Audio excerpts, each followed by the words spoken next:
So fortunately, it's a good thing for Tommy, but he recently graduated, and now since he doesn't really need us anymore, he's out being an adult, like paying his taxes and shaving. He doesn't need the podcast anymore. He thinks he's better than filming a podcast or recording a podcast. So we have a new guest. Tommy is no longer part of No Time Records, and we got Alex from Lavasocks Hey, Records. what's up? I'm so proud to be taking over for Out of Time Records. we completely ran out of time now. Yeah. And so you do live in the Bay Area, so that's gonna be a little difficult with our tape production and eventually when we do shows. But I feel like we could make it work. Yeah, Like we can make it work somehow. I can probably zoom in. Do a Zoom meeting. Yeah. And I do feel that with Tommy gone, that I don't want to say things might be a little better. But I think things will be a lot better. oh, well, if you think so, yeah, I believe so too. What was that? What I miss? Sorry, I was eating dinner before this. Oh, nothing. Oh, nothing, Tommy. We were just we were just saying how great it is that you graduated. Congratulations. You didn't wait for me to start the you didn't wait for me to start the fucking podcast? No, we're not recording yet. No, we're out. Oh, we're not recording? Yeah, we're not recording yet. Yet. Why does it say there's a little icon saying it's recording? That's just the chat. Okay, now it's recording. No, do you want me to do the intro? Yeah, you can do the intro. No, you could do the intro. We weren't recording any of that. So. You weren't recording any of that? Okay. Go ahead.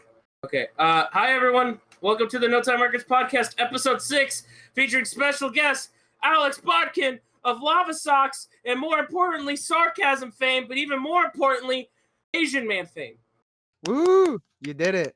Yeah, congratulations. I ran out of breath. I ran the Asian Man Instagram for approximately 19 hours in Canada once. Did you really? Yeah, it was Puzza Fest Day 1, 2019. That's 19. That's 19 more hours than we've ever even been on the.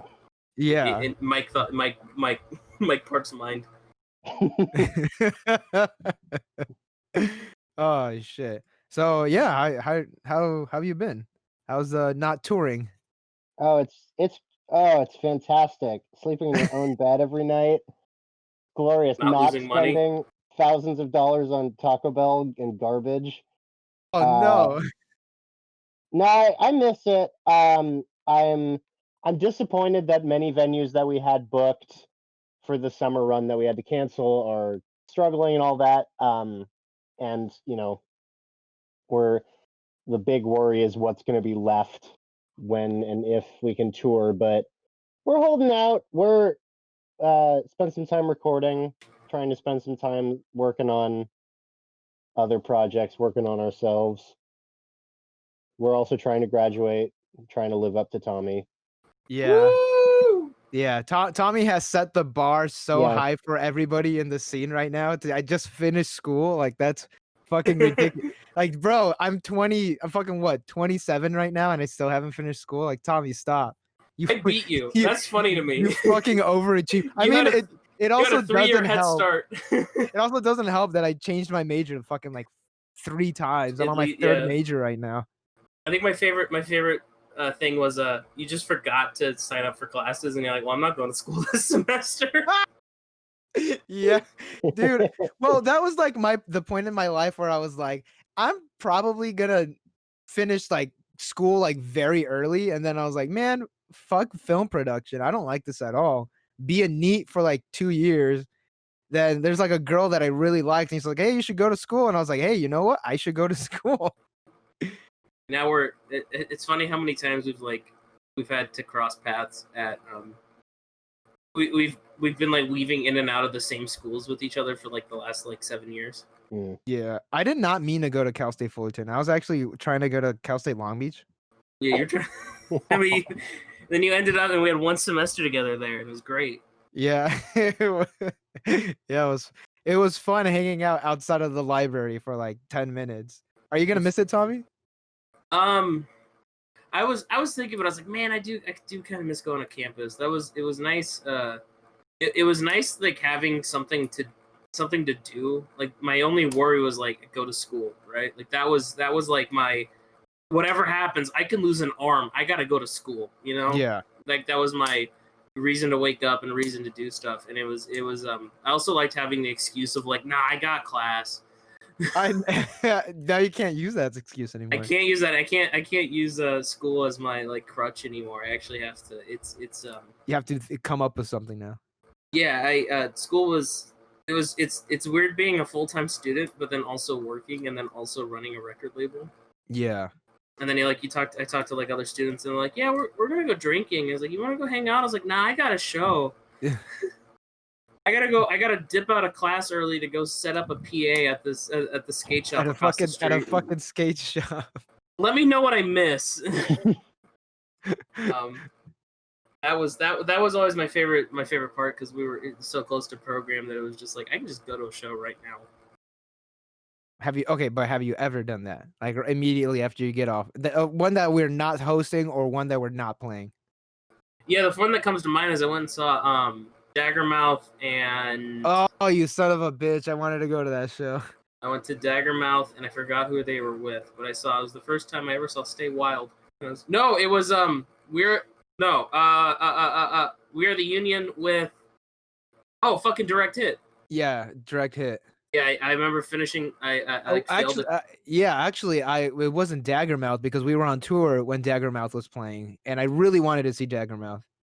I feel like failed an exam. I was like, nah, I'm gonna go see Direct Hit right now. And that was a good show. But yeah, it was just nice being.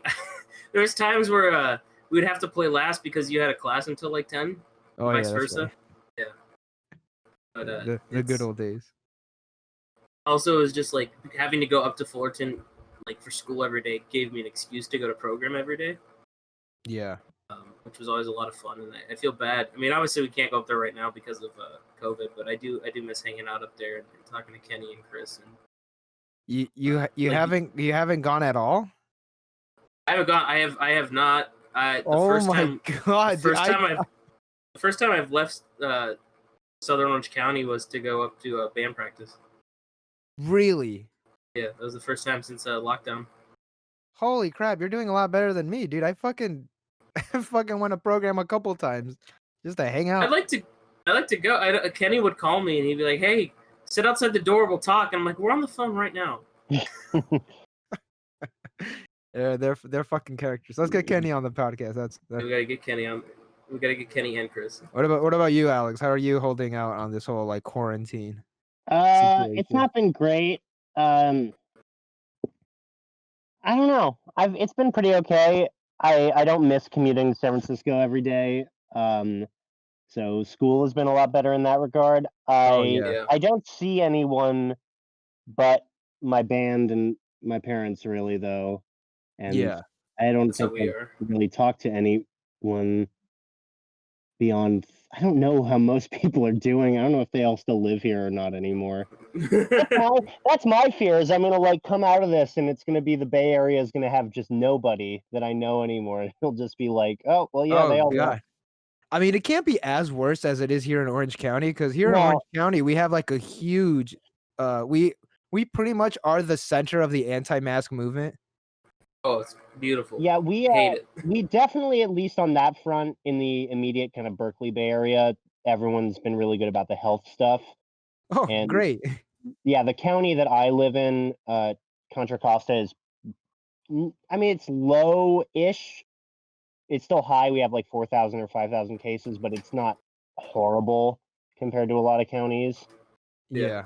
And so I've been fine around here, and it's just a bunch of like nice old people that live in my neighborhood, so they're pretty cool.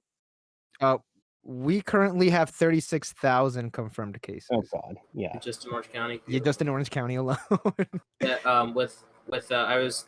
forgot what news station, but they were speaking to I think the governor of San Francisco or official of San Francisco, and they were saying that they believe their response was so good to the whole COVID lockdown due to that they had experience dealing with the AIDS epidemic in I believe the 80s. Was that earlier? I think 80s. I think that is part of it. Yeah, we had a lot of preparedness, and I know with us, our lockdown started pretty quick because of a bunch of cruise ships that arrived. I think Yeah. late February that all had coronavirus, Oh yeah, I remember that. and I haven't. Antibody tests are still pretty uncommon, but my band and I all got this weird, like 3.5 week, very intense cold type thing right at the Oh beginning of no. March. And so we're not sure. We think we all had it, but we don't totally know.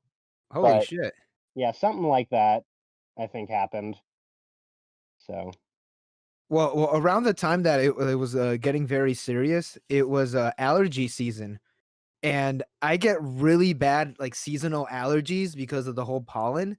And around like March and April, like I was sneezing a lot and my eyes were really runny.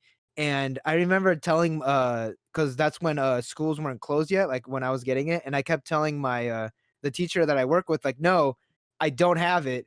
oh It's god. just my allergies. I swear. Like I could go get tested and everything. It's just my allergies. That's why I'm sneezing so much. Yeah. And yeah, that's the big thing is especially up here, and yeah, it's also horrible allergies all around. Oh yeah, on So top of that. yeah. That's why I don't think I could live up in Northern California because my girlfriend's parents live up there too.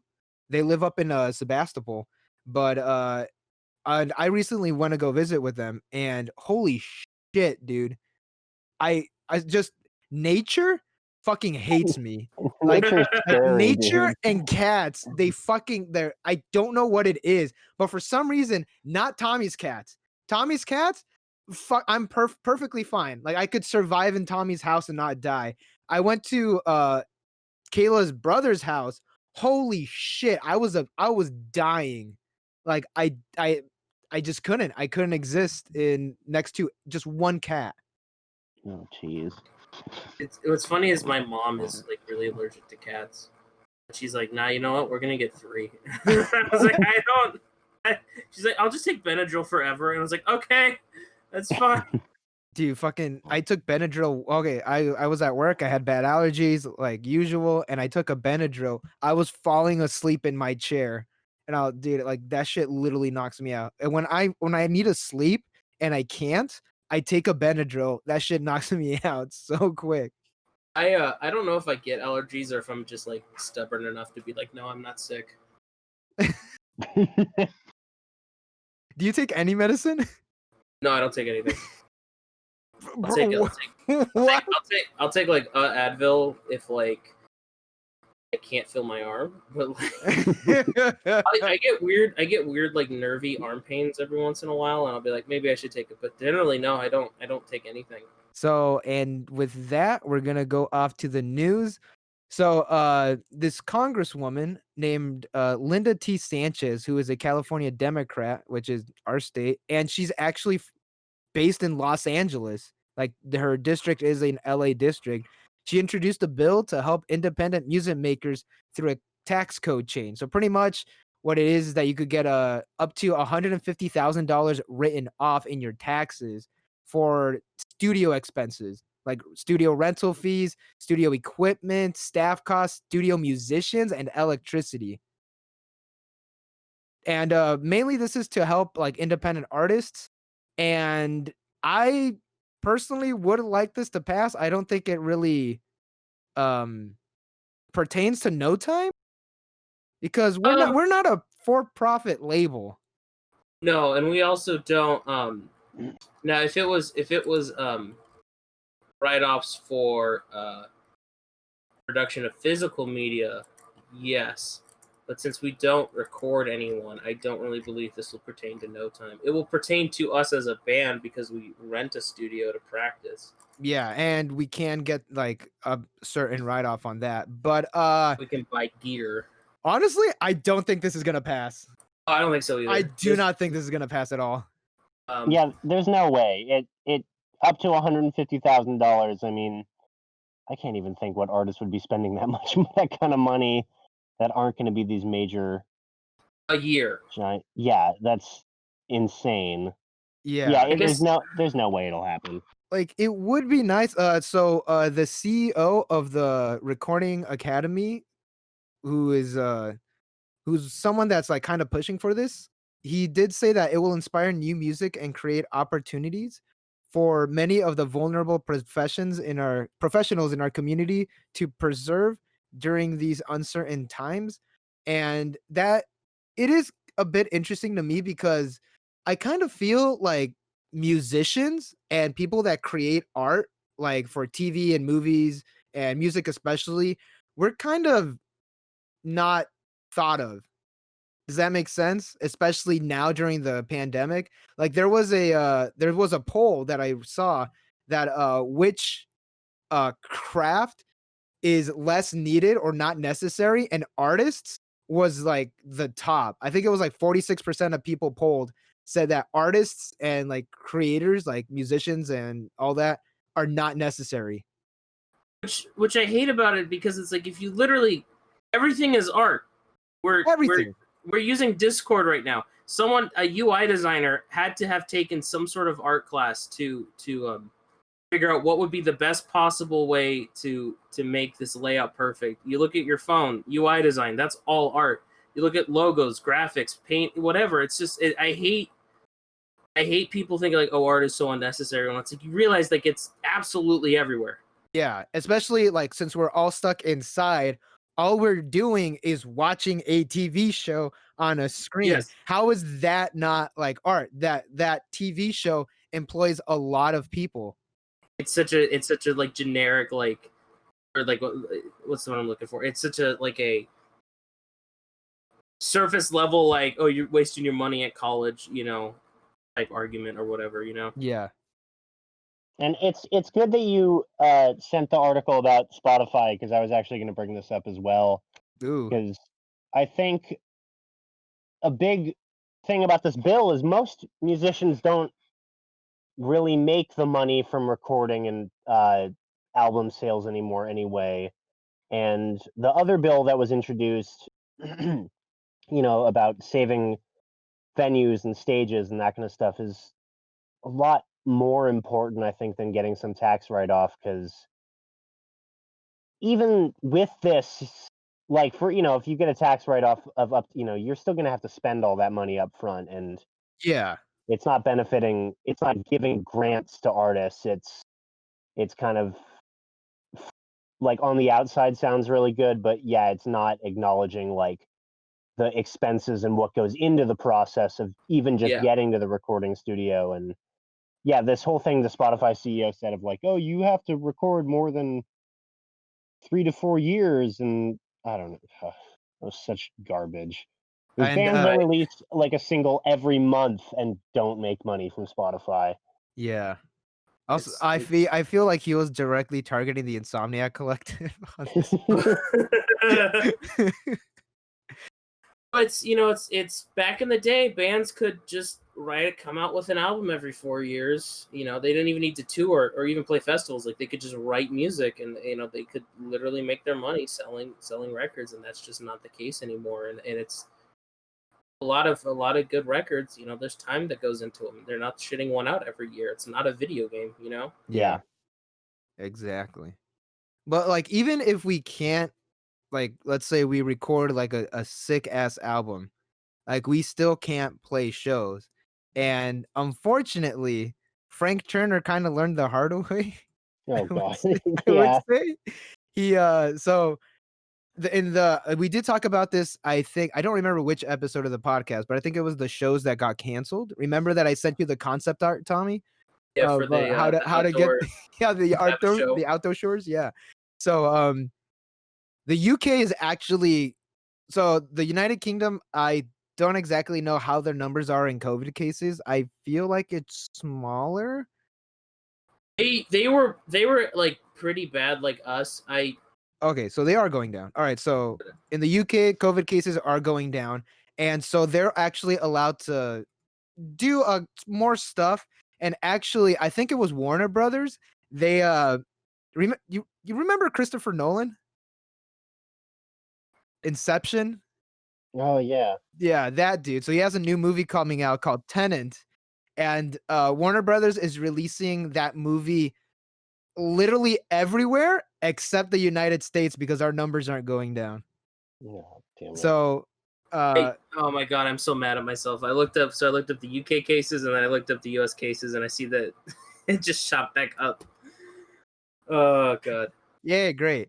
So, so the UK, they're going ahead with everything, and Frank Turner, who's like people call him a folk punk artist, but he's just pretty much like a folk artist with a punk edge. He recently did a show, and it was kind of like a test show more than anything because the UK does have a 5-stage plan on returning live performances.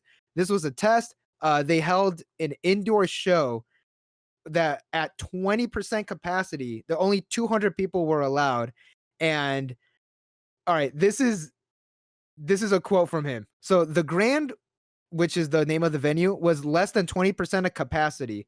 But Ali had to double the number of staff working to meet all the guidelines. There was no talent spent. He didn't get paid. There was no advertising spent. The show sold out pretty much immediately, and yet it still lost money. So Frank Turner did not get paid. He did not get paid.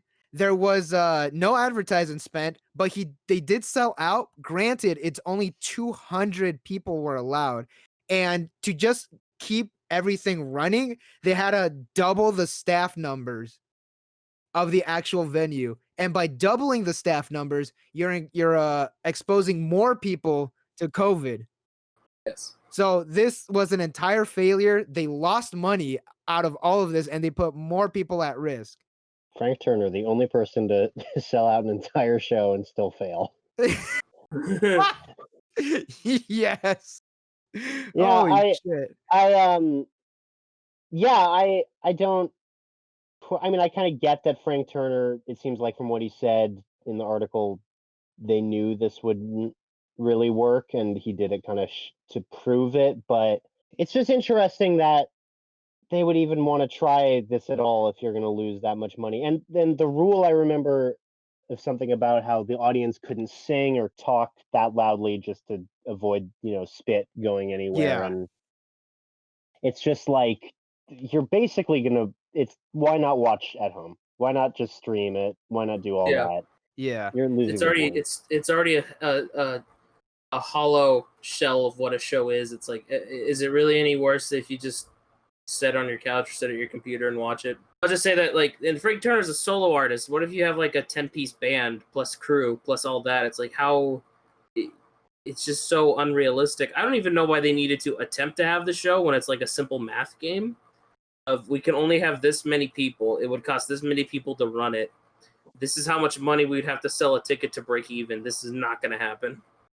Yeah, it's not going to work. And I feel the only people that are so against live streaming shows are, I hate to use this word, but I recently heard it and I was like, hey, you know what? I'm going to use that. Boomer punks. Boomer punks are so against just live streaming, which kind of makes sense because it's that whole like old crowd versus younger crowd dynamic that I understand. And especially like older people are kind of resistant towards technology. And I understand. But if you literally just wait a bit, just give it a sec, let the numbers go down, we could all go back.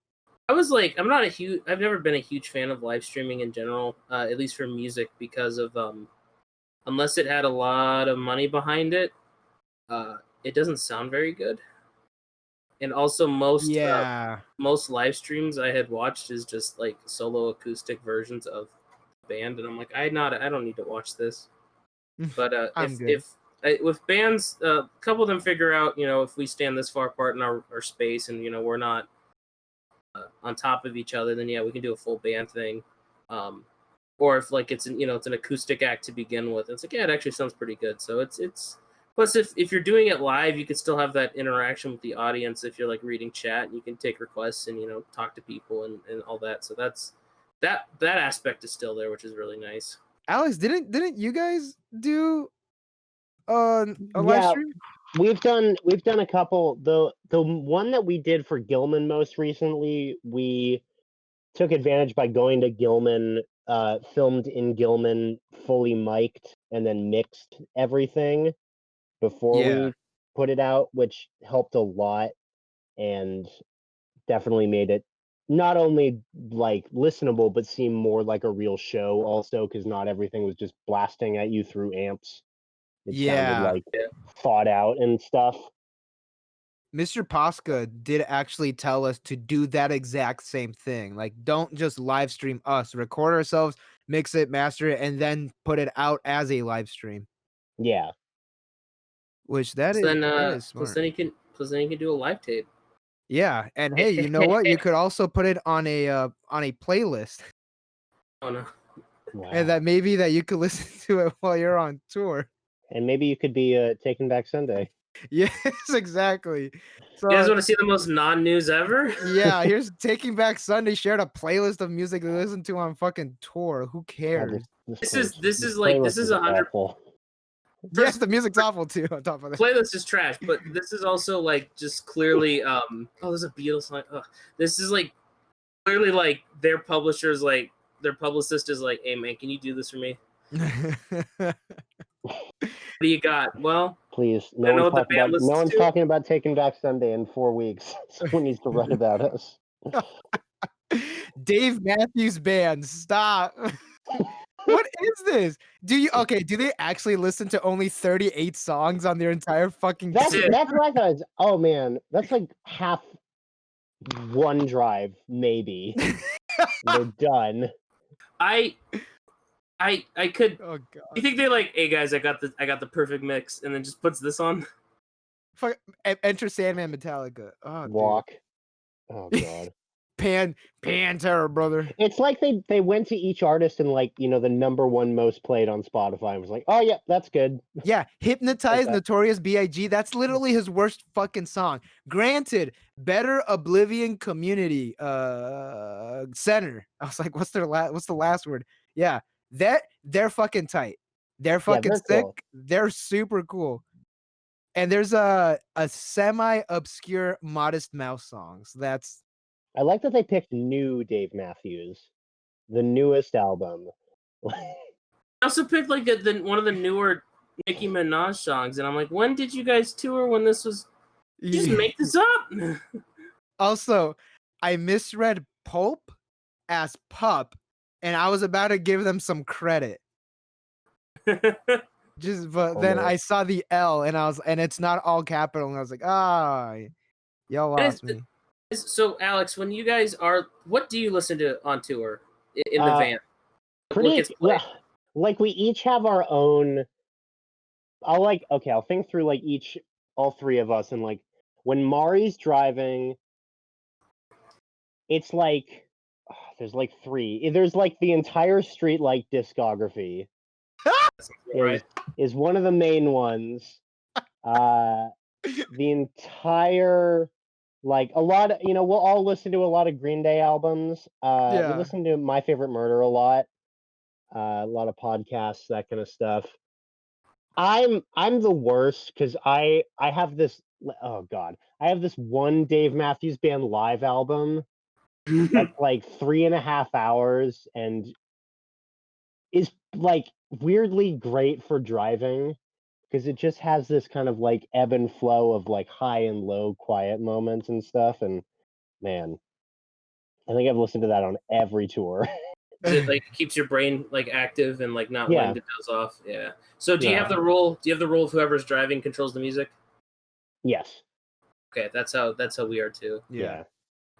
Fern, what's your go-to? We're all over the place. I really don't think we have. You'll play a lot of I don't know the term, but you play a lot of like Japanese music, but it's like Japanese pop. Yeah, because the thing is, like, it's not J-pop. It's like it's city pop. It's called city pop. Okay, yeah. And I think Scott Ian from Anthrax said it best because like when he was still in like Anthrax in the 80s, like Anthrax, they're fucking straight up thrash metal. Like they're really damn good too. But whenever he'd stop playing, he'd always like listen to like Madonna and just like straight up bubblegum pop. And somebody called him out and was like, why do you listen to that? And he said, I'm in a thrash metal band. I don't want to listen to thrash metal. And I feel like I'm like that too. Like I'm in a pretty much a grindcore band. I don't want to listen to grindcore. Like I want to listen to other stuff. It's funny is on the tours. It's like if we're an Insomnia Collective, like no, absolutely no folk punk gets played. It's a Corrupt Vision tour, like no grind and no ska. Like, dude, I play it every day. I don't need to listen to it. Yeah. I think a go-to for us is always a stand-up comedy. Oh yeah, we listen to a lot. Yeah, we love stand-up on tour. It's because it also adds that and or Fern will throw on I feel like you're like the dad driving us, and you put on a YouTube video, and you prop your phone up so that everyone in the back can see it too, and like we'll watch like either conspiracy shit, we'll watch movie reviews and stuff, but it's cool because it adds like inside jokes to your tour. Yeah. We have we have this inside joke of like whoever can figure out the best way to transition between a song and the Thomas the Tank Engine theme. And there's like a whole Twitter account, I think, called like how many times has Alex played Thomas the Tank Engine on tour? What? And is this real? Yeah, because I try to do it like at least once every couple days. We also listen to the Ataris have a cover of that Boys of Summer song, which is horrible, but we play it beginning of every drive. It's like our ritual. That reminds me of the Insomnia Collective tour where we didn't consider it the next day until we heard the song "Fuck Ugly God" by the rapper Ugly God. Oh yeah. which was his diss track against himself. And if we went to bed on Sunday and we woke up, it would not be Monday until we listened to the song. Yeah, that's true. Yeah. That was how we timed up the tour. And then there was when we were on tour with Anti-Sheeple Movement, and when Mario was not in the car, like he met up with a friend halfway through, and they were driving him for a couple days. We would call him and put our phone up to the speaker, and then we would see him in the car in front of us, like turning up. That is 100% true. Like it could be noon, and our day it's officially not the next day until we listen to that fucking song. It was funny as we didn't listen to it again. It was only the beginning of the day. We never played it again. It was only the beginning of the day. Yeah. As soon as we get in the car, it's like, all right, fuck ugly God. What? Fuck ugly God. Oh fuck. Remember shows? God, those were fun times. I think people feel that touring, like if you're not in a band, is probably like this amazing adventure, and it is in some aspect. But I don't think people realize it's mostly driving. It's mostly just sitting in a car. There's that meme that's like, you must see so many amazing places on tour, with the photo of like the bathroom, the gas station, the restaurant. It's a Travel America. Yeah, a McDonald's. Just literally nothing, and then like a cactus. Yep. Hey, we talk shit like this, but okay. The most recent tour, we did visit the very first Del Taco. That was a fucking pilgrimage for me. That was so exciting. And I was like, dude, it's the first Del Taco. I went in literally like every single other Del Taco I have ever visited. But I was so fucking stoked because what was it? The Barstow Burger? They had a sandwich that was just think of it. It was the taco meat.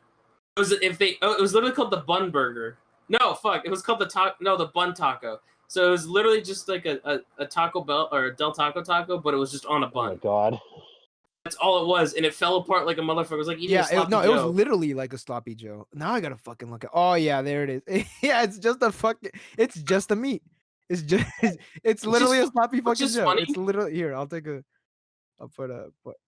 Which is funny because any other Del Taco can make that, because every other Del Taco has burger buns already, but it's only available at this Barstow location. That's how they fucking trick you, dude. I thought I was like, ooh, dude, it's gonna be exciting. No, it's not. They had the Barstow Taco, which was just the same thing as a regular Del Taco. Then they just put a slice of tomato on it on top.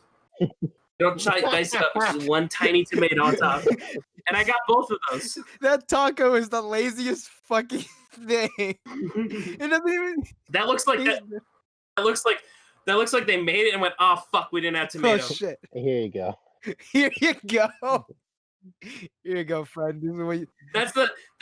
They made a taco once, and the person originally said, "Oh, I don't want any tomato on it," and then right before it's like they pull up to the drive-thru, like, "Ooh, actually." Yeah, this is our god. This is what I got. This is what I was fucking excited for. Oh fuck. Then I was also told that all the prices were cheaper. That was not true. No, not at all. Because they fucking trick you. It's the first Del Taco. You walk in, I was like, is this the Del Taco in Mission Viejo? Like, what the fuck? Alex, when you go to Las Vegas, do you get excited about buffets, or is it just us? I do. Well, man, I don't think I've got excited. I went to Vegas with 2 of my friends for my 21st birthday. And then I was so excited about buffets. All I went to was buffets. When we Hell did yeah. our tour there, oh man, I don't even know what we played a tiki bar once, and I think we were too depressed. Oh man, actually this is a good pseudo story. We were on tour with Pseudo. We played this tiki bar for 10 drunk white 40-year-old women playing slots at the bar, and Stevie and Mikhail, the drummer of Pseudo, had to go around with a bucket to ask people for money.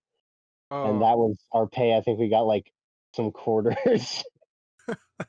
And you would hope in Vegas people are a lot more, yeah, here you go. No. They were just they need that money. Yeah. They need the money to gamble. But we went to we always end up at a weird supermarket, and I remember Liam, the bassist at the time, just would only buy just liver, no seasoning, no nothing. From Pseudo, yeah. Just liver, like a can of liver? And we just boil it. And so that was what How? he ate, and that was his meal in Vegas, and that's the meal that stands out for Vegas for me. Just a fucking. I'm so sorry. Just a can of liver. Yeah. What would he get a pot of water boiling, put the can in, and then open the can and eat it, or would he take it out of the can and put it in the water? So you know how some bands who are vegan, they bring their own food, and they always ask the host, "Hey, can we use your kitchen real quick?" Did he do that? I think we were in an Airbnb. Oh, yeah. And then the host goes, "Yeah, you're heating up popcorn or something?" And then the whole house just smells like liver. It smells like something died in here. I've never had liver because it's that one episode of King of the Hill where Bobby Hill gets gout. That scared me for life. Oh my God. That scared me for life. I can't do it. It's really fatty, right? It's really fatty and salty. I don't know. I've never had liver. You're asking the wrong guy. I never either. I have no idea. I think Alex is the closest. He's the closest of all of us who've ever touched. Hold on. I think it smelled like that, like salty. The closest person has ever touched a liver. He's the closest of all 3 of us. He's the closest. He's been in the same room as liver. Hold up. I think I know somebody who's probably had liver once. Hold up. Kayla, have you ever had liver? How is it? She said it's fine. It's like meat without any fat in it. Ew. Oh, I was wrong. God, so it would just taste like nothing. Ew. Well, she said it was fresh and not canned. Okay. So it's probably different than what your friend had. Wait, hold up. Since we're talking about canned food, hold up. Alex, you get to see all the secrets that we actually edit our podcast. Okay, what about this? Would you ever eat this? Is that the what? Oh, is that the burger in a can? Yes. Oh my God. So it has everything? It's just I think it's just the bun and the burger, right? Here's all right, I found an article from the OC Weekly, and the headline is this trekking burger is a war crime against burgers. And here's a picture of it. Okay. Tommy, you know this couch. You know this couch. Like couch. Yeah, that's tour food right there, man. That reminds me of first couple tours we ever went on, and we would bring food. We were camping, and then it got the more tours we went on, the less food we would initially bring. Like I remember the first tours we were going on, we would bring food for the entire 4 days. I remember one tour I brought 10 cans of Chef Boyardee. I never heated them up. I just opened them and ate it. It's like there's no supermarkets in Arizona, right? They don't exist. They just burn up. They don't from the heat. And then I think we all just made the realization at the same time of we could go buy anything we want at any time. We're still in civilization. We're only driving for 3 hours at Navy. We're not fucking in the woods. Yeah, so it was it went from taking full meals, loaves of bread, needing a cooler to and then it was oh, we'll just bring a bunch of snacks, and even it got to the point where it's maybe I'll bring a bag of nuts for the first trip, but then I'll just buy stuff when we're up there. I don't need to bring 10 pounds of trail mix right now. Yeah, it's fucking crazy. All right, Alex, what's the worst thing y'all brought on tour? Oh God. Okay, real quick, for high tension, I think bringing milk was awful. Yes, bad fucking idea. And bananas. A bunch of bananas. No, fresh fruit is what Wesley called it. Fresh fruit. He's we were going to New Mexico. We're just driving to New Mexico, and then my guitarist at the time for high tension, Wesley, he brought fruit, just fucking fruit. And he just and we were like, dude, just throw it away. It's no, it's fresh fruit. We can't throw it away. Oh man, because we brought it. Oh God, we brought a cooler last summer. God, I can't even. I think someone brought was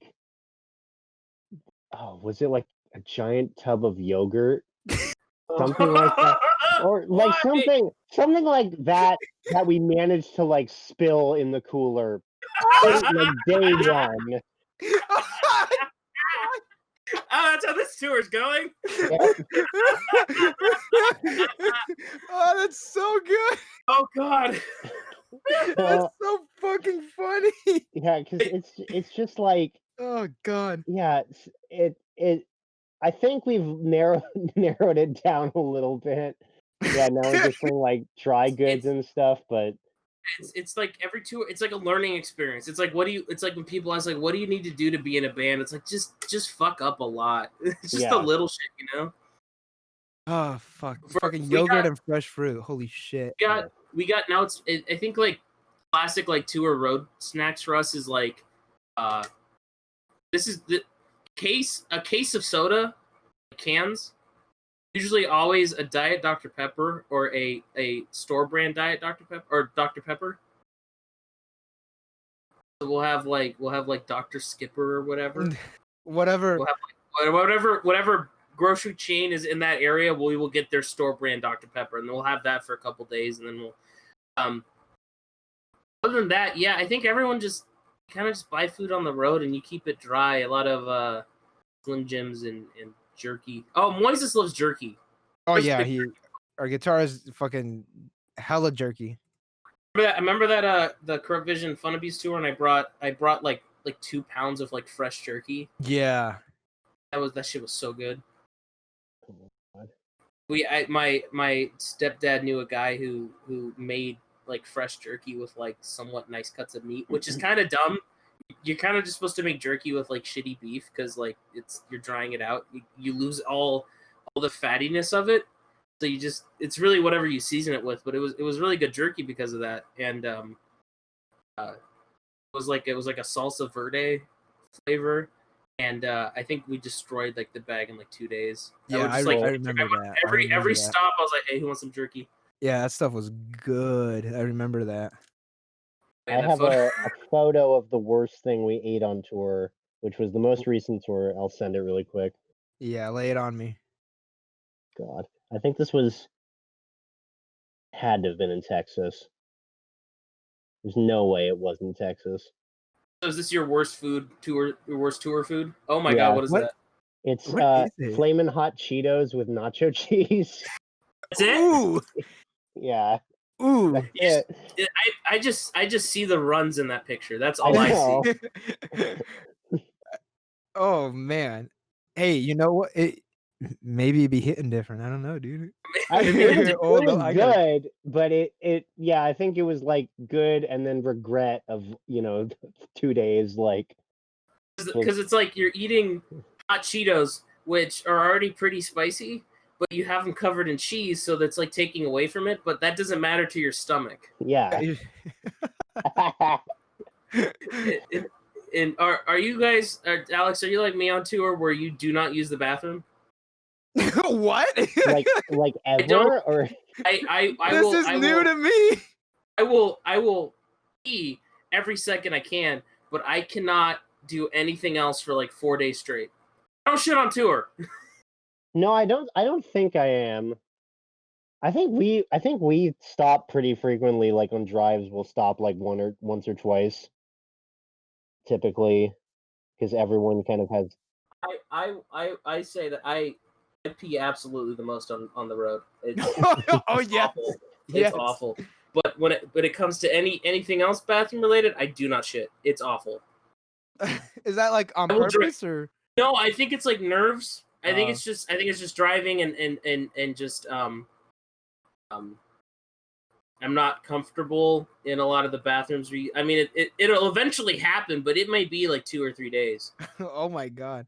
Like it's funny. It's like you see how much we eat on tour. It's like I'm drinking coffee every morning or like rock stars, and I'm like, it's just brewing in there. Fermenting. It's gonna look like this fucking trekking burger right here. It's gonna look like the trekking burger and the nacho hot Cheetos. So, Senor Pasca actually listens to this podcast. You know he's gonna fucking roast you when he hears this section. Do we have any gross food tour stories? Ah, jeez, no, but there's a lot of spaghetti. I can tell you that. Oh my god, there's a lot of spaghetti on tour. Like whatever we played. No, go ahead. Go ahead. I say when we played that BCRC. I think at Black Butte Railroad Black Company. Butte in Weed, California. And they made spaghetti for all of us. And then, no, we didn't take it with us. They offered it, and we went, nah. And then we were driving, and we're like, damn, we could go for some spaghetti right now. A whole ass pot. Well, the thing with the spaghetti is that it's so cheap to make. It's vegan, so you're not like alienating anybody, and it's a lot. It's a lot of food. That's why when I'm glad that when you have guests, Tommy, you do not make them spaghetti. Cause like that's like the food that like everybody eats on tour. Fucking spaghetti. Fern, if I'm feeding a 2-piece, like if like a 2-piece is staying at the house, we might swing through Del Taco on the way home. But no, it's spaghetti. No. If it's like if I'm feeding you made two chicken bands, tenders last time. what do I make chicken tenders for? Sarcasm. Last year. No, sarcasm. No time for Fun Fest. Okay, no time for Fun Fest. I splurged because it was like that was a big party. But normally I just make spaghetti. Oh my god.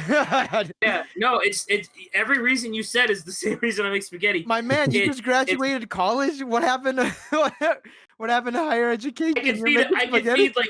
I could feed 8 people for like $4. You can make it a lot cheaper if you go to the Dollar Tree too. Yeah, because like a box of spaghetti is like $1, and then a jar of sauce is like $2. Get 2 of those, and you could feed like a whole band. I mean, that's what I fed. I fed Stress Ghetto that. Or sometimes I'll do pizza if I want pizza. Only if you want pizza. What if the guest wants pizza? Well, the issue with pizza is because it's not vegan. It's hard to get vegan pizza that's not extremely expensive. Damn, it's almost like spaghetti is the answer. Yeah, no, spaghetti is the perfect, like, so I'll text the bands. I'll go, hey, who's vegan, allergies, whatever. And if it's like more than half vegans, it's automatically spaghetti. If it's like 1 or 2 vegans, it's spaghetti and then pizza. Oh my god, that's a fucking tweet right there. I'm the ratio of what meal I cook for bands. But if it's like if we're hosting like a solo person or like a a party of like 2 people, then I'll probably actually like go through like an In-N-Out or like a Del Taco for them. But if I have to feed a lot of people in like an hour, it's usually always just spaghetti. Are you making spaghetti? What about fettuccine like Alfredo? No, that has cheese in it, doesn't it? That's the issue. Yeah, that's what with red Oh, sauce is always. jeez. Get a garlicky red sauce, you're good, and then I can just serve cheese with it on the side. Damn. Here's the thing. I don't even like spaghetti. I don't. Pasta's fine for me. I don't like spaghetti. I like other cuts of noodles, but I'm not a big spaghetti fan. Oh my god, you've talked for about spaghetti for 5 minutes and neither of you like it? I like pasta. No, Oh, I don't it's like. I don't buy I spaghetti. hate spaghetti. No, I I'll agree. eat it. I'll even if we were on tour. I'll eat it if we're on tour. But I will not make spaghetti. No, Are you talking I agree. spaghetti, the Spaghetti's noodles, or the are you worst. talking about pasta? Spaghetti's the worst pasta. The Yes, rest, I agree. yeah. I agree. It doesn't hold sauce. Yeah, it's just like it's water It's just resistant. wet. It's wet and it doesn't hold sauce. And I'm like, this sucks. Oh, Spaghetti's good if you're like going to like an authentic Italian restaurant, check your tablecloths, and you get a giant meatball with it. Other than that, just use penne. nah, dude, I can't even. No, I hate spaghetti. No, I never make spaghetti. It's always literally it's any other cut of pasta. Is that so? I love fettuccine and penne. Dude, my mom makes a fucking mean ass fettuccine Alfredo. Oh, dude, I love fettuccine. That shit is so good. Alex, what's your favorite type of pasta? Oh, That's such man. a weird question. Favorite dish? What is What's your the favorite dish? is the like spiral one like fusilli or whatever? Yeah, I think so. That one's good. I like fettuccine a lot. I keep every time we're on tour, I keep pitching to the band that like doing pasta with lasagna noodles is the best idea. Like every time we'll stay somewhere of just like, hey, let's just buy like lasagna noodles, but then just make pasta. Like the really long sheets. Yeah. And Alex? What's your reasoning for that? Do you just want a big bite? Is that all you Yeah, want? I feel like you get the most bulk for what you want. It's by weight. You can see how much the package weighs. Yeah. But you get the substantialness of the lasagna. I think. Well, the thing with the lasagna is you're not supposed to cook it like that. It's supposed to be a little al dente. Yeah, but we've Yeah, never. But that's because no one's tried yet. We're not adventurous, that's why. Yeah, this is unexplored territory. Dude, okay. Let's see Michelle Obama talk about fucking making lasagna pasta on her podcast. I feel like I need to make a video about this now. A whole sheet of lasagna. Dude, this is for Alex. Maybe he's right. We're wrong. I don't know. I guess you could like, I don't know, hold your sauce up in it and kind of just like roll it up like a burrito. Yeah, roll it up like a burrito. That'd be cool. I wonder if there is a pasta dish where you use lasagna noodles, but you don't make lasagna. You just serve it in a bowl. They make bread bowls, right? That's a thing, right? Or is that just a thing that Tim and Eric did for the $1 Million movie? No, it is a thing. Yeah, you know bread bowls are a thing. That's ridiculous shit. Hey, you want like a couple sips of soup and a fucking loaf of bread? Oh, I found a recipe for edible bread spoons. My mom has an edible spoon maker. Oh my god. You can make chocolate spoons, you can make cracker Oh, spoons, fuck, Tommy, fuck the wood spoons for the sarcasm discog. Shit, we should talk about that. We're releasing hold up. I looked up edible clothes and there's edible underwear. That's like the most generic sleazy thing ever. What? Edible clothes? Specifically edible underwear, yeah. Oh. Oh damn. Hey, you know we're a record label? This is a music podcast? We're not chefs. Yeah, this is a music podcast. Tommy talk about releases or something. Or wait, Alex, you're on a record label. I do too. This is true. I think we're like an hour in and we're just now talking about like record label stuff. I feel like it should be the opposite, but hey, you know what, Alex, what's on the plate for Lavasocks? What made you want to make the awful financial decision of running a record label out of your bedroom? Oh man, I wasn't spending enough. I hate money. Yeah. No, I don't know. I came back from being out of state for college and didn't have any time exactly. Yeah. I didn't have any time like before to do any of that, and then I came back and I had all this free time, and there were a bunch of bands that I wanted to work with, and it's been slow the last couple months because I haven't seen anyone in the Bay Area and I haven't talked to anyone, but it's been good. I think we're at like 30-ish releases. Just don't knock yourself. That is a great amount of releases for you've been a label for less than 2 years. Yeah, and I'm super happy with great. it, and it's been good. I've started doing I'm waiting on my lathe cut maker, which should be coming Lathe March cutter. Yeah, March of next year. So once that comes, I'll be able to do a lot more. But right now, I do some vinyl and tapes, and I think I've done like one CD, maybe 2 CDs. I don't know. I fucking hate CDs. They always get lost when I mail them. Oh, Oh shit! That's why you hate them? Yeah, I put them in these little like cardboard mailing envelopes, which are cool, but like I've mailed a few of them, and I think I've had like 2 or 3 get misplaced by USPS. Oh wow! But yeah, we put out this Rebel Girl comp, which is 23 bands all covering Rebel Girl, and it came out better than I thought it would. It's pretty fun, and all the profits go to the Bay Area Girls Rock Camp, which is a music camp in Oakland. And that's been fun. Got a couple reissues coming out. This OG hardcore band, Corrupted Morals. I'm reissuing their original 7-inch on a 12-inch with some bonus stuff. I think November. I don't know. Waiting for vinyl. Everything Doing flow. that by yourself? Yeah, that's just me. I worked with Lookout for like 2 things, but Hopeless with all their lawyers and forms and everything is not the way to go. And what's been your favorite project so far running your label? Oh man, I really loved. There's a couple bands that I've really loved just like finding and releasing the first thing of this band Fistfight with Traffic, which is almost like kind of stoner rock pop kind of stuff, like if Paramore, smoked a bunch more weed. And I really like their music, and they only played one show before the shelter in place happened, but I think they're doing more once this is over. But they're super good. I've done a couple things with Slumped. I always love working with them. I did the Green Day tribute comp though was my favorite. I think that's great. Yeah, Gilman Street ripoff. That was super fun. My favorite thing was Sarcasm opened for Billy Joe Armstrong's cover band, the Cover Ups, in Oakland, I think late last year. And I went upstairs and Billy was a little intoxicated, and I handed him a copy and was like, we did this. Thanks so much for your music, blah, blah, blah.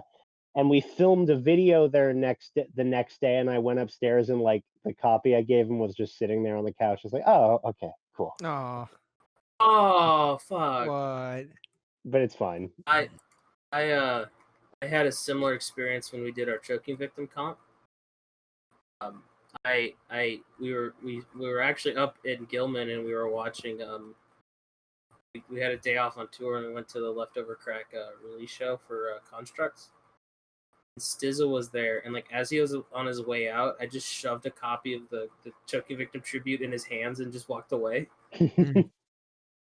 I think I had talked to him prior, but like I don't think he ever put like who I was together, and then I ended up actually giving Squirt and Alec from Choking Victim.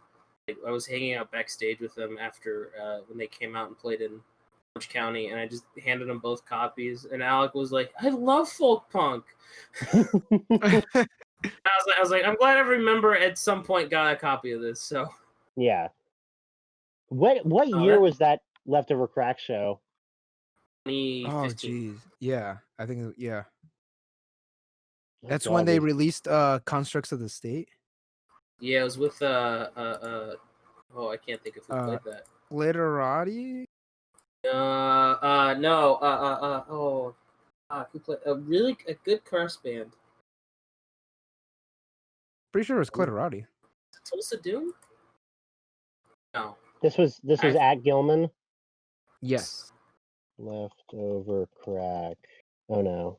Oh, it's Theories. Leftover And- crack, Theories, Rats in the Wall, Heartless Folk. Does that Rats- sound right? That was it. Yep. Rats and Wolf played. That's Rats a in the Wall much. played? Yeah, I remember that Really? one. That was a much more fitting bill. We played with them for some reason. 2016 at Gilman.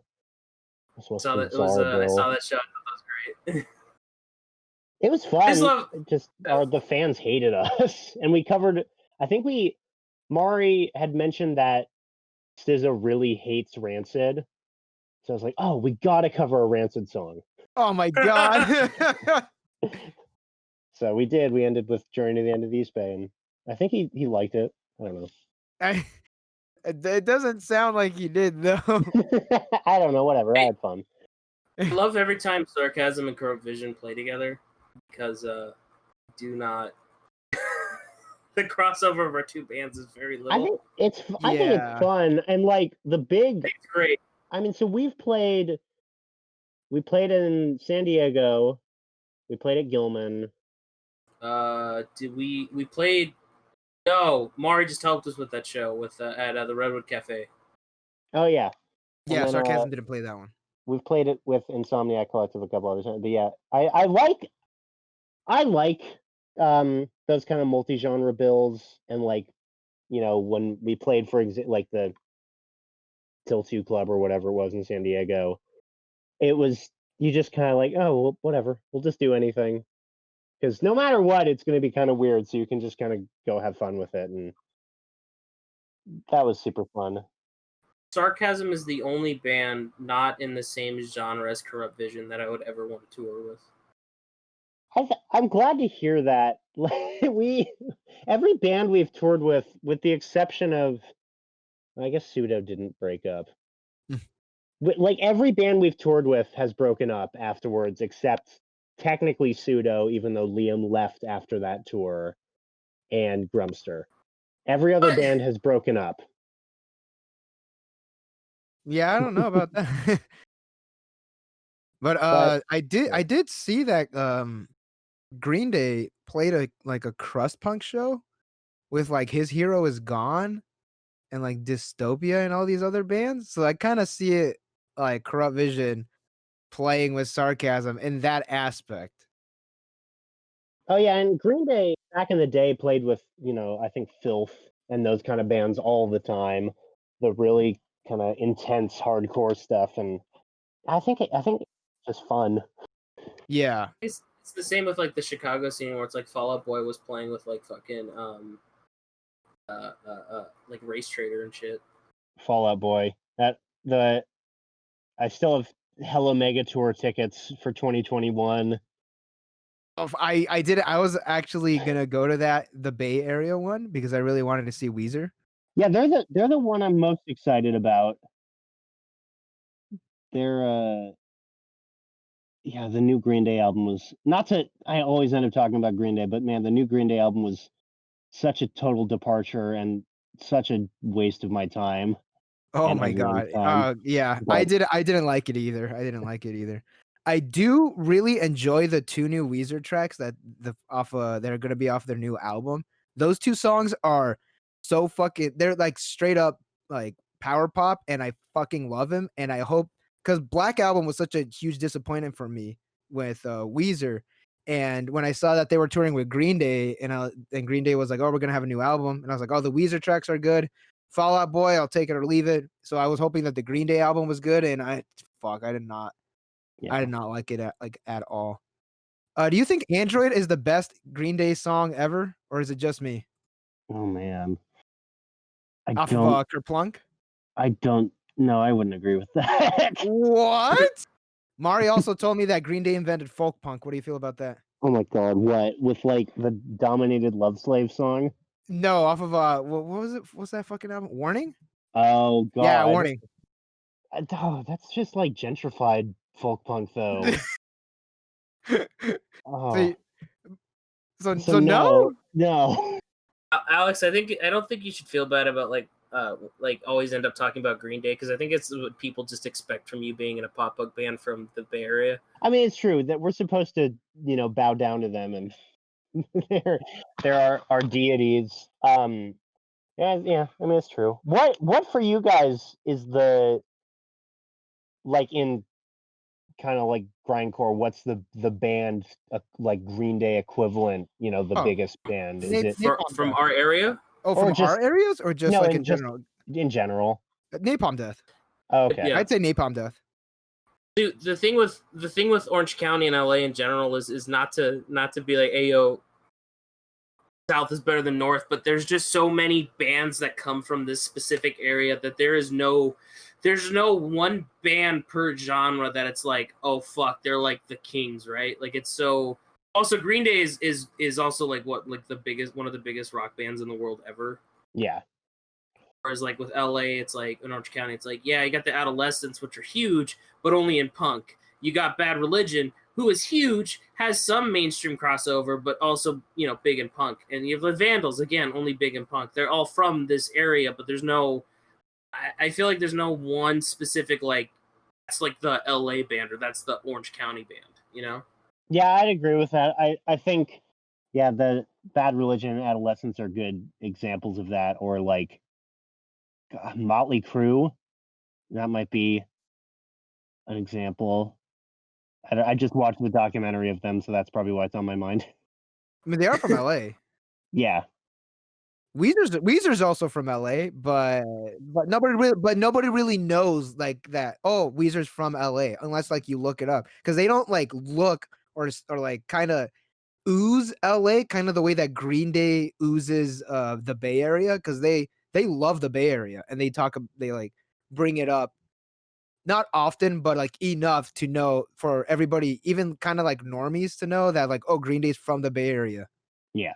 The other thing with Los Angeles is this is where everyone in entertainment wants to end up. So it's like there's gonna be so many bands happening at one time coming from this area that I don't feel like there's one like Orange County band or one LA band that we can like, oh yeah, they're the idols, I would say maybe for Orange County, No Doubt. Yeah. I'd say that because I think No Doubt is the biggest Orange County band, unless like we count Thrice, but that's more like kind of like a deep cut. And Horse of the Band, they're actually from Lake Forest.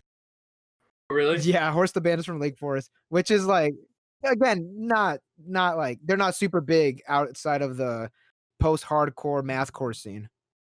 It's like, well, I'd say, oh, we'd rep F minus, but really F minus is not as much as I love them. They're not that influential in hardcore punk and even like West Coast hardcore punk, because unfortunately, I think members of the band will say it. No one gave a shit about them when they were a band, and it wasn't until Leftover Crack took off that people started actually caring about F minus. I think there's a weird thing with like the geography stuff in general, and what Fern mentioned about Green Day like repping it so hard compared to other bands. Like I live in well, no, Tommy, you've been to my house. So I live in this tiny little suburb next to Berkeley and all that kind of stuff. But like Metallica is from a house that's like 3 blocks away from me, where they practiced and wrote Master of Puppets and all that kind of stuff. But they don't rep El Cerrito or anything like that, because it's not like it's not as cool, and it's not really related to the genre as much, and Yeah. it just doesn't have anything to do with it. I also think it gets to the point where it doesn't matter where you're from when you're like the biggest rock band. Yeah. It doesn't. Geographic stuff doesn't matter once you're major signed to touring 9 months out of the year, 10 months out of the year. It's also that influence it isn't in your music anymore, where it's like and the other thing was like even geographical influence isn't much of a thing anymore because of the internet. You can listen to bands from all around the world at any time, and you can pull influences, and that's influencing your writing versus like I want to write an Orange County punk album, or I want to write a Bay Area punk album. You can, if you're conscious of that. But I feel like geographic music just isn't as important now. Yeah, and I think that's a great thing that's changed, especially with Lookout and that kind of stuff being so synonymous with the East Bay sound and Green Day, and now finally the bands that, especially like I try to put out in other local Bay Area labels, none of them really sound a lot like Green Day or anything like that. They're all more kind of that poppy stuff or a little more emo or something like that. Like, Fern, what did we say about the Canadian crack rock scene? Oh, It all the sounds same members? because they also the same members. They just change instruments. Like, I've heard that bass tone before, and it's like, yeah, because he plays in these two other bands. Yeah, the Canadian crack rock steady scene is all the same people. Cool. But there's enough bands to, What releases do y'all have that are upcoming? I mean, you have a couple vinyl things that are coming out pretty soon or out. No, or... Oh wow, Alex is now the co-host. No, we do have this new pasta coming out. Oh, is it lasagna? Yes, it is. We have that. Oh, boy. No, we're calling it big pot. We're calling it big spaghetti. So we got the new big. Call it big flat spaghetti. I like so we got the new big flat spaghetti. Fuck. NTR 200 is just gonna be a fucking pasta. We're prepping up for Bandcamp Day pretty much, but there's like I'm working on Bandcamp Day stuff right now. Actually, I should have been doing it instead of playing The Last of Us, but Bandcamp Friday we got a bunch of stuff coming. We got Insomniac Collective Billy Gnarls split finally. Tapes, right? Yep, finally got a release for that. Took a demo. We got the Livid Mutilatred split, which we just announced today. We're gonna do a tape of that. We have the Bimbo's Corrupt Vision split, which will be coming out on, which we'll have Josh on soon, and we can talk about that. But we'll have it on mini CD, tape, and Flexi 7-inch. Sick. And then we are rerunning our. I feel. I don't like using the term repress with a cassette because there's no pressing. Well, I guess I press a button to make it. Rebuttoned. But we're rerunning the No Time for Fun 6 with a different color case and a different artwork, and we'll have a button with it. So we're gonna be putting that up. I think we're gonna formally announce it probably the same time that this episode goes up. But yeah, we're doing another run of 30 of those because it sold out so quickly. We talked about that last episode, but and then I got a few other things that I think I'm gonna just kind of drop on Bandcamp Friday because I have a lot of tapes that I've been trading with other labels but still haven't released, and my stocks is dwindling on it, and I'm like, I should release this before I still have some. We'll have probably 2 or 3 more releases for Bandcamp Friday, and then we're gonna have consistent Bandcamp Friday stuff, pretty much for the rest of the year. Yep, and it's only gonna be sold on Bandcamp Friday. You can only get it then because after when it comes that Saturday, right after Bandcamp Friday, we are destroying everything. We're destroying all the tapes.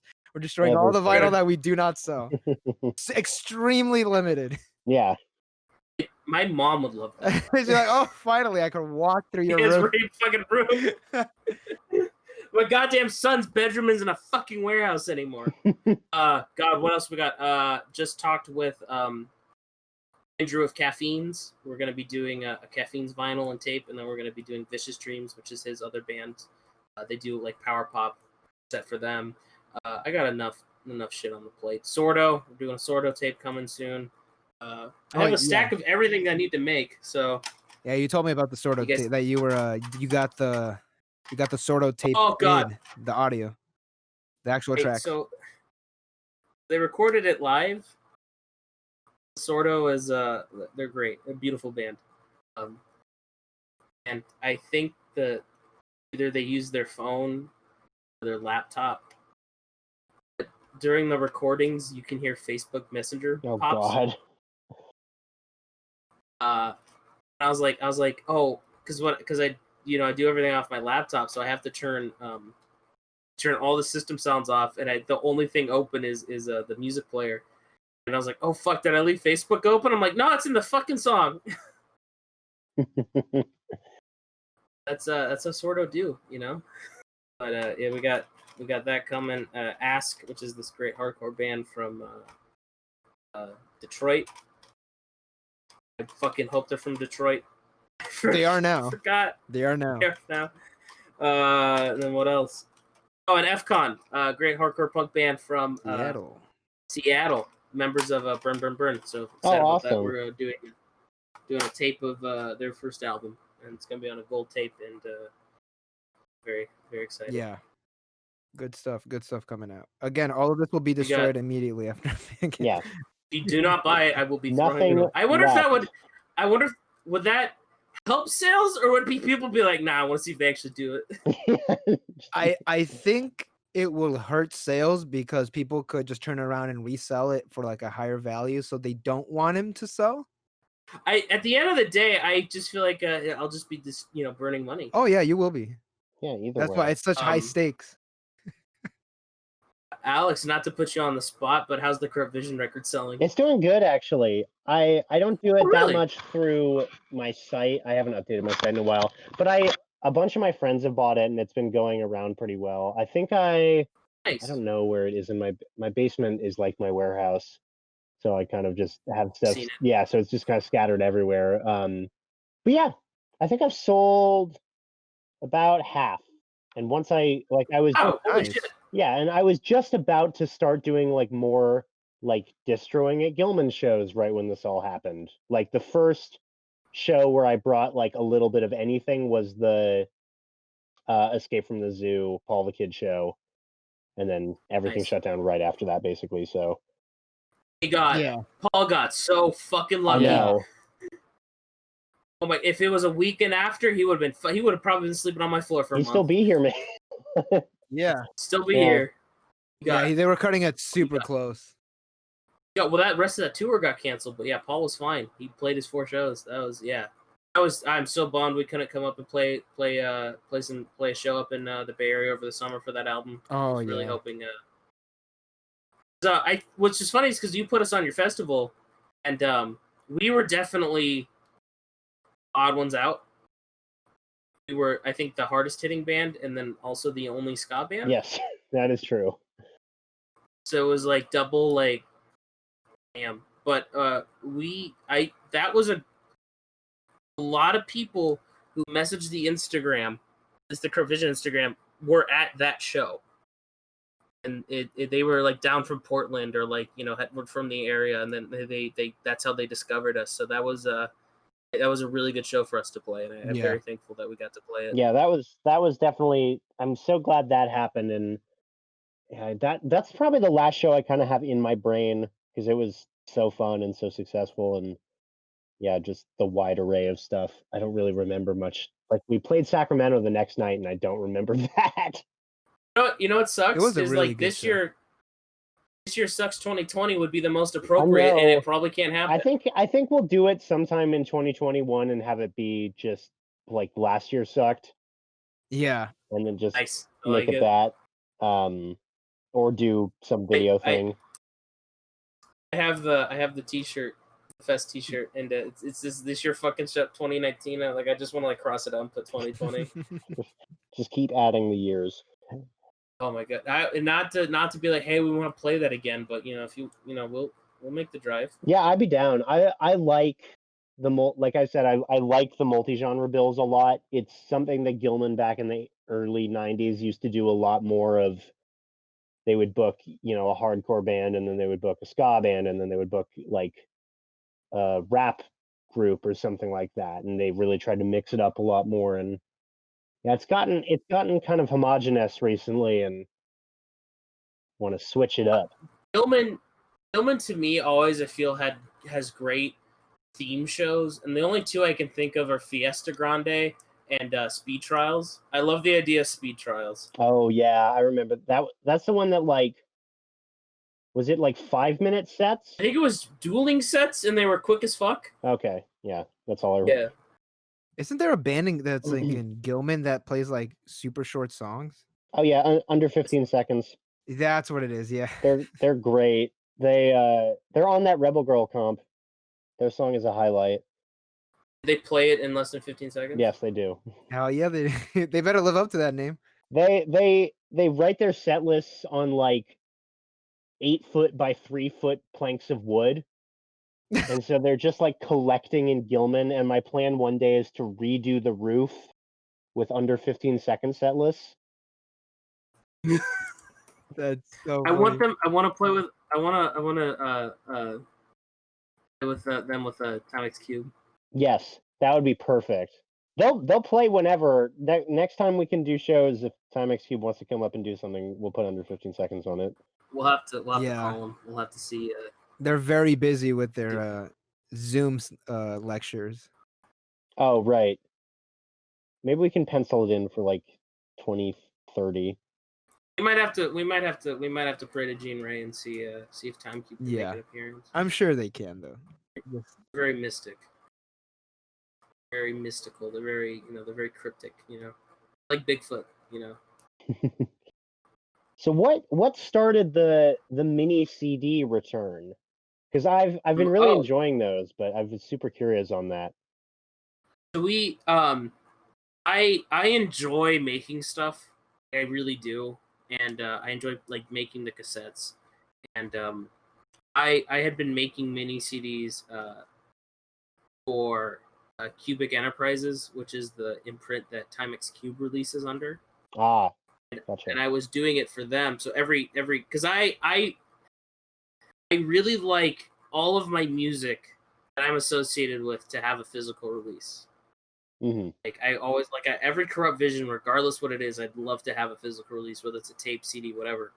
And I wanted that with Timex Cube. And the earlier Timex Cube stuff, we were, I would like ask like my friends' labels to put it out. Just like, hey, make 10 tapes, and they would do it. But then it got to the point we had so much music that it's like I can't keep telling them to like do this, Yeah. because we were putting out an album every other week. I was like, well, it's the new year, it's 2 years of Timecube, and I was like, let's. I had the idea of like I had year before in 2018 and 2019 I had a side label called Housewife Records South, which was a sister label with this friend of mine, Zach, who ran this label called Housewife Records. Him and I originally were supposed to kind of work together on stuff, but then it got to the point where he wanted to do a lot of really like out there weird shit, and I wanted to do a lot more just like harsh and like gore noise and like harsh noise kind of stuff. Yeah. So it just made more sense to fracture the label and just kind of promote each other. Mm-hmm. Then he closed Housewife South, and he closed Housewife Records, the main label, and I was like, I didn't release anyone. I kind of also like had like a fuck it attitude with Housewife South, whereas like No Time I'm very like persistent. Like I only do runs of like 25, 50, 100, whatever, and or everything has to be labels have to look this way, and everything has to be like this certain. I had like a certain like standard that I kept No Time at, which to me was important because I wanted my shit to look nice. But with Housewife Records South, I was like, fuck it, I'll do a run of 12 CDRs, whatever, like I'll just Yeah. I had a fuck it attitude. Like I did a run of, my favorite thing we did was the Minute Split, which was Timex Cube and this local band called Snitch. And our friend Alex Posca, he gave me 27 1-minute cassettes, 30 seconds each side, that were like a misproduction that he got. And I was like, he's like, well, you make harsh noise, you could do something with this. And I was like, I don't, what? And I was like, I was like, fuck it, let's do a split. So I was trying to find two bands to like write a minute, like a 30-second song each. And we started doing Timecube, and I'm like, fuck it, I'll just, I'll find someone. So I asked Snitch, and they were super down. And I just love the idea of like, it's a cassette, and there's only like less than a minute of music on it. I think we made a run. Yeah. We made a run of 27 of them, and I'm like, that's, I would normally make 25, so I like the idea of like, I'll make 27, or I'll make 36 tapes or whatever. Yeah. But I was doing mini CDs, and I had I would stamp each one with I made a little stamp with the Housewife Records South logo on it, and I stamped each one, and that's all they got. I didn't write anything on them. I was just doing cheap mini CDs. I was printing off the CD sleeves myself at school for like pennies. I was like, I'll sell them for $3 or just give them away. It doesn't matter. The other thing with House by South is I was like, I don't give a fuck about money with this label. I don't care about making money. I'll give shit away. I don't care. That is not a good way to run a record label. So ultimately what happened is with House by South, the main label folded. 3 of the 5 bands that I had worked with broke up, stopped making music. So I was like, I would have to look for more artists to release. And I was like, the only other 2 bands that were still active on the label were Griffo and Time Cube. So I was like, well, I'll just bring Griffo into No Time, and then Time Cube. I was like, I'm gonna start a fake label for Time Cube called Cubic Enterprises, which I had this idea of like I wanted like business generic. Mm-hmm. You know, like that's why the logo's super generic, and like it's very like the idea of like super generic artwork and layout and extreme music. Yeah, kind of clashing. So I started doing mini CDs with Cubic Enterprises. And then I figured out like, oh, you can buy like actual nice like CD labels and print on them. I was like, fuck it, I want to start doing mini CDs with No Time.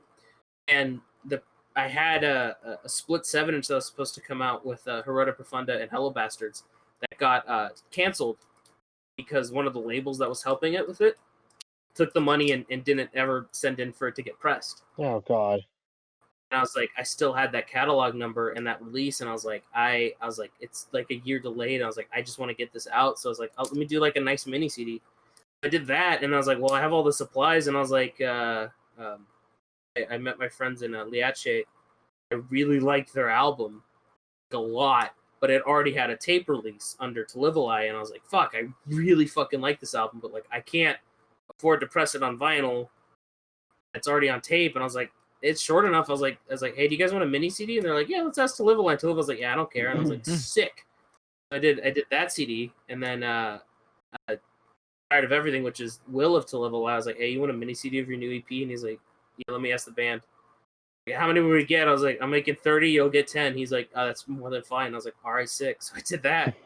And then we had done a few for Corrupt Vision. I think we did a CD single of our song Useless God. Mainly because I had 10 leftover CDs, and I was like, well, I need to do something with them. So I made that. But they're fun. It's cool being able to do like all the layout and then kind of hand cut them and put them together. But I don't know how serious I'm gonna get with it. I don't think I'll ever do like more than 30. Yeah. Like I'll ever do a run of 100. They're fun. I hope shows come back, and I'd like to see how they sell.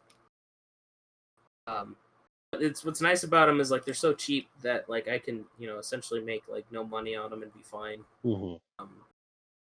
I like mini CDs. They're interesting. Not too many labels do them, and it to me it lets me be able to kind of release stuff in a not super.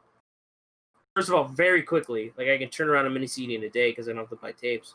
Also, like it gives me like something to do, and I can kind of make something real quick and have some unique for a band. But I probably maybe some Corrupt Vision splits will come out on mini CD, but other than that, I don't know. Just see what happens. I always have the supplies. I can make up at any time. So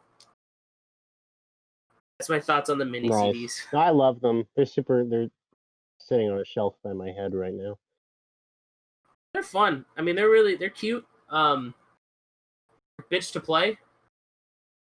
Because you can only put them in a laptop. And it's like, if you're going to do that, you might as well just stream it. Mm-hmm. But I know if you have like a top loader CD player, you're able to play them.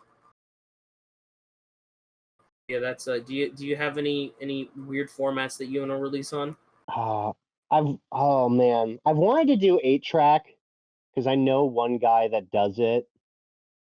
I know a guy too. I think that'd be probably the same guy. I'm sure. He did the burn one. That same guy. Yeah. That's the same guy. Okay, cool. Yeah.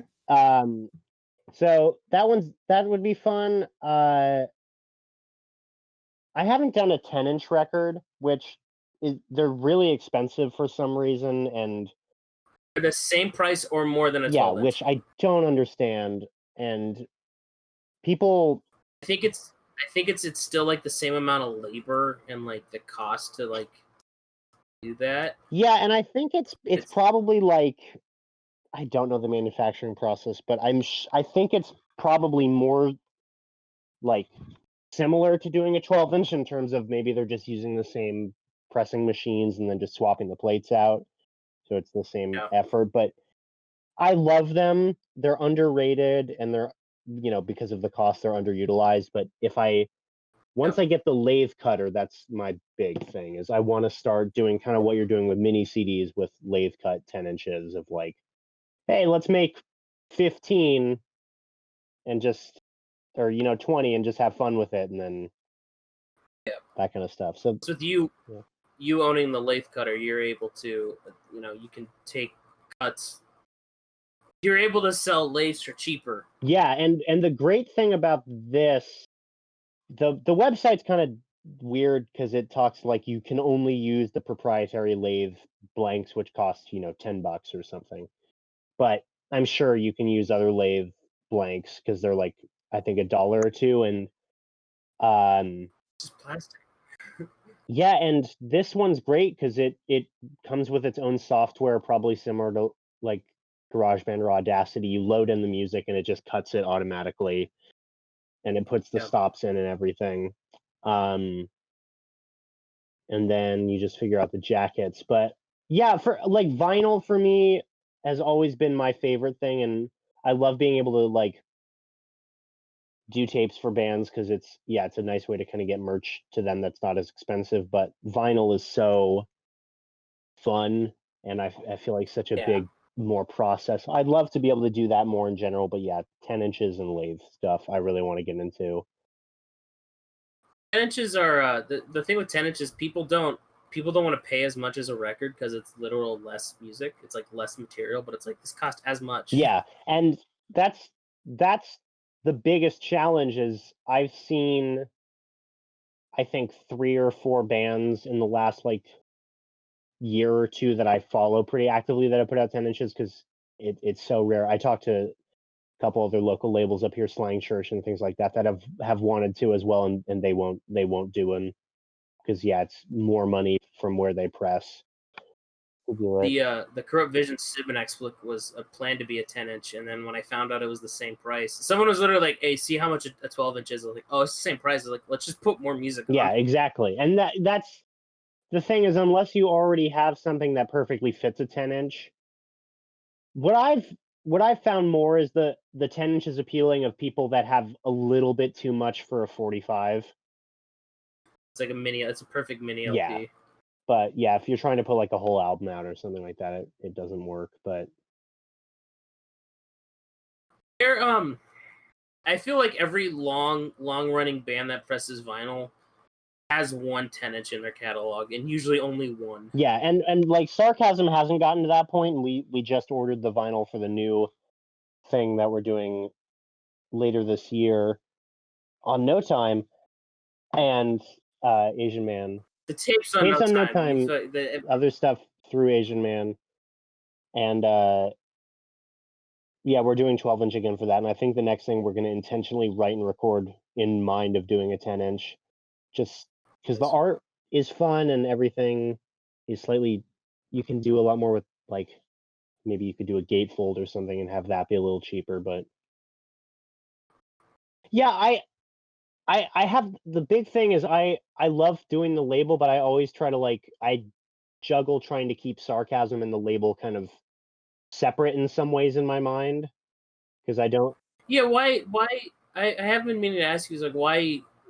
Because I've even told you, like, I'll do a tape for Sarcasm. Like, do you want to put Lavasocks on it? You tell them no. What's your reasoning? I think the biggest thing is I keep like the funds for Sarcasm and the funds for my label are like split into 2 different bank accounts entirely. And I think the weirdest thing right now, it sounds like such an awful thing, but Sarcasm technically owes the label money right now because the van was purchased partially through the Kickstarter that we did, but also the label paid for the rest of it. You say label, do you say Asian Man or Lavasocks. Lavasocks? So Okay. Sarcasm owes some money left over, I guess, to my I put money in every once in a while. I'm just like paying back another version of myself. That's how I feel with Corrupt Vision and No Time funds. It's like I'm decrementing this number and I'm increasing this number. Yeah, exactly. And I think that I'm not sure why. I think going forward, I'm gonna start using Lavasocks more for my own thing. I think the other thing is I started it really wanting to work with other bands, and I've never wanted it to be like my own thing as much. And so now that I'm like at like 30 releases, I feel that there's enough of a back catalog to say like, okay, now I can start doing stuff that's co-released through me and that kind of stuff. Other than being able to sell, like, as if I'm releasing music that I'm a part of or like Fern's a part of, we can sell those tapes and those records for cheaper because we didn't have to quote unquote give free ones to the band because we also paid for them. You know? Oh yeah, that's a good point. Other than that, I don't treat Corrupt Vision any different than any other band on No Time. Mm-hmm. It's the same, you know, same deals I have with other bands I have with Corrupt Vision, other than the fact that, like, since we own Corrupt Vision's music, we put it on, you know, Spotify or Apple Music, whatever, signed under No Time, which I don't do for any other artist. They handle their own digital distribution like that. Yeah, and I think that's something that I guess also the other thing is I formed the label after we already had done one thing through Asian Man. We did this split with Bat Boy, and I really wanted to try to keep that going. And because Mike does similar to like you and I do, he does like release by release. He doesn't sign contracts or anything like that. So just kind of I've kept it sort of like out in the open so stuff can happen with him or other things like that. But yeah, going forward, I want to include the label a little bit more, and especially now that I don't really have any other, like a lot of other bands that I can meet currently. I have to go with what's close to me. The thing is, it's funny is I always assumed that Vision was synonymous with, or what's the word I'm looking for? Synonymous with like No Time, where it's like you kind of realize it was all the same people, but it more and more, I don't think people realize that we, as Corrupt Vision, also run No Time. Like, I had made a joke because we released a live tape for Corrupt Vision, but I didn't release it under No Time. I just did it like as a quote unquote self release. I had like made a comment that like, oh, No Time didn't want it, and people was like, yo, what the fuck? I'm like, we run the label. I'm gonna go beat them. How dare they What the fuck? That's whack. And I was like, no, we run it. I just didn't want to release it under No Time. Yeah, I think yeah, it's a weird playing both sides of it, and I think you seem to have a good grasp on it, which is cool. And I'm still kind of, and I've been doing the band for 10 years almost at this point, so I've been doing the band a lot longer. So that's definitely, I think, still my first priority, and everything else kind of is like band first, and then I'll think about it. So I always come into those sort of stuff thinking in the sarcasm brain instead of Lavasocks. I don't want to be like, hey, what's your 5-year plan? But what is your ultimate goal with Lavasocks? Do you just want to do it as you can? Would you like to do it more? Would you like to maybe have it be supplement income for you? Like, what's your main goal with it? Just kind of see what happens. Yeah, I think see what happens. I think I've never really viewed it as like similar to how I've viewed sarcasm, is I've never really thought of it of like a financial sort of thing, which frees up a lot of stuff. I'd love to just keep working with local bands. I love that so much. One thing that I would like to do, like Mike Park, for example, from Asian Man Records, doesn't do tapes, and I'd love to be able to start working with people like that. Of like, hey, you're not going to do tapes for this release. I'm interested, and I did that with Grumster. And it's a great way. It's a great way to get on some I great know, releases. like that Grumster thing, I fought hard to do, just to from them, not through other labels or anything, but just kind of I knew they were going to be pretty popular, and yeah, man, I think that was one of my fastest selling. They're just blowing up right now. They were weren't they tour supporting? Oh yeah, they're touring with Anti-Flag. Oh yeah, okay. Their first big band. I'm super proud of them. It's like their first full U.S. tour will be with Anti-Flag, which is super. Yeah, I mean, just kind of mind blowing to see that happen to people and we played in this kind of middle of nowhere town in Texas, and someone came up to us and was like, "I saw you're followed by Grumster. Do you actually know about do you actually know Grumster, or do you just pretend to know Grumster?" Someone asked you about that? Yeah, and they were just like, "There's no way you know Grumster for real. You have," and we've gotten that with before it was Mom Jeans. We would always get asked that about Mom Jeans follows you. You don't actually know Mom Jeans. Why would they do that? Why? I don't know, because I think they think these people poof into oblivion and reality as popular musicians and don't exist at all before that. Yeah, and it's a weird. You just existed one day, and it's like, no, these bands toured and put in work for years most of the time. They'll tour for 3-4 years before they even get remotely, Yeah, I think people forget that a lot of bands still have to put in work.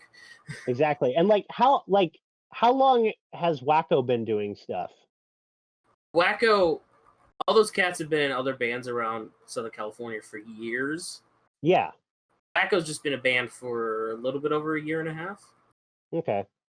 They had a good set of their friends liking them, and then honestly they've been so smart with what shows that they put themselves on, and they do a lot of stunts, which is fun, but also people notice that type of shit, the Denny show, and then the fact that they played they were planning on playing a church, just all fucking we're just showing up and playing they're they also played twice a week. Yeah, and I a couple more indie bands from the Bay Area that I'm friends with, I've seen now recently, one that I saw a couple weeks ago and lent a ukulele to was wearing a Wacko shirt, and it's just kind of oh, it's entered that zone. But Wacko's a smart band. Yeah. Alex, how can people find you? They can find me online at Lavasocks Records on Instagram or Facebook, lavasocksrecords.storenvy.com. Or you can find my band, Sarcasm, on Facebook or Sarcasm Band on Instagram. I think we have a Twitter. I don't know. I'm never on Twitter. What about Ribs? We have a TikTok. Follow us. Ribs is dead, man. Say that. Ribs isn't around anymore? Our drummer quit a week ago. Yeah. What? I know. I'm so bummed. We have a song we haven't released yet. I was so happy being able to watch Ribs from the stage. That was so cool, looking over and you pacing back and forth. I was so stoked to see Ribs. We'll have a reunion in 10 years. I'll be there. Bunch of hardcore kids, 10 years from now, I'll be like, yo, this tape's fucking a classic. Yeah, exactly. Got in honestly, you guys did the thing. You release one thing and die. That's what that's how you get famous in the hardcore scene. I know. We're gonna be the next Op Ivy. Alex, thanks for wanting to chat with us. No problem. This was super fun. I'm glad I got to do it. About spaghetti. Oh man, I'm gonna fucking try that lasagna thing tomorrow. All right, I'll let you know. Yeah, keep us posted. And do you think Tim Armstrong has traveled the world so much that he has his very own accent at this point? I think he found that accent behind the 7-Eleven on Solano Avenue. All right. You believe in Bigfoot? You think he's real? Yeah. You ever seen him since you're like closer to the redwoods than us? No. Yeah. But if I saw him, I would not be surprised. Do you have the belief of me of like so many people have seen him that there's no way he's not real? Yeah. It's kind of that of like, there's something out there that's, and maybe there's more than one, that kind of thing. Feet? Big feet. Multiple feet.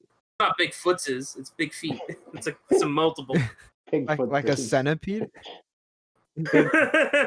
Bigfoot eye. All right. Let's call it here. Sounds good. Thank you, Alex. No problem. Thanks, guys. Yeah, no problem. Thanks for listening, everyone. We'll catch y'all next time. Next time. Next time. Next time. Next time. Next time. Next time. Next